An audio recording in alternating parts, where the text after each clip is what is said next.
semuanya, pada kesempatan kali ini kita akan membahas mengenai metabolisme vitamin D, yaitu pencernaan dan penyerapannya, transportasi, penyimpanan, dan ekskresinya. Yuk, disimak bareng-bareng! Vitamin D sering kita sebut sebagai sunshine vitamin karena terdapat dalam sinar matahari. Nah, vitamin D ini terbagi menjadi dua, yaitu ada ergokalsiferol atau D2 yang bersumber dari makanan nabati dan kokalsiferol atau D3 bersumber dari makanan hewani, tetapi juga sudah terdapat dalam sinar matahari.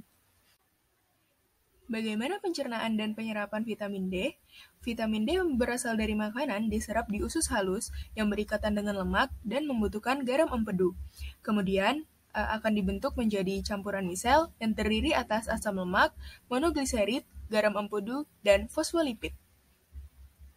Selanjutnya, vitamin D akan diserap di jejenum melalui difusi sederhana. Dan vitamin D akan dimasukkan ke dalam kilomikron dalam enterosit, yaitu sel-sel penyerap yang menyerap air dan nutrisi dari usus. Kemudian, kilomikron akan membawa ke sirkulasi limfatik sekitar 90% dari total yang diserap. Setelah dari sirkulasi limfatik, selanjutnya akan diteruskan ke sirkulasi peredaran darah, yang akan diambil oleh hati sekitar 50%, oleh tulang 20%, dan sisanya adalah jaringan ekstrahepatik. Bagaimana penyerapan vitamin D melalui kulit yang bersumber dari sinar matahari? Maka perlahan-lahan akan berdifusi dari kulit menuju ke peredaran darah.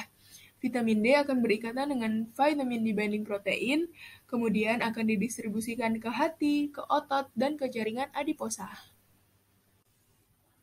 Nah, bagaimana dengan transportnya, yaitu transfer dari kilomikron menuju ke plasma?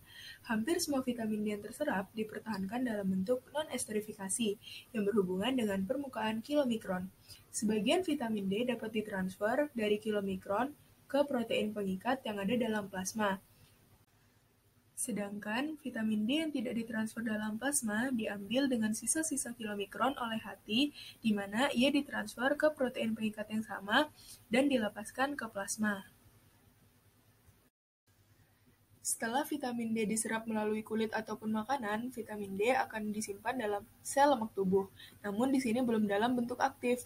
Melalui proses hidroksilasi, vitamin D akan diubah menjadi bentuk aktif oleh hati dan ginjal, yang disebut dengan kalsitriol. Nah, gimana sih ekskresinya vitamin D? Jadi, rute utama ekskresi vitamin D adalah melalui empedu ke dalam feses, dan sedikit sekali yang melalui urin, karena reuptake ginjal dari metabolit vitamin D yang terikat oleh vitamin D binding protein.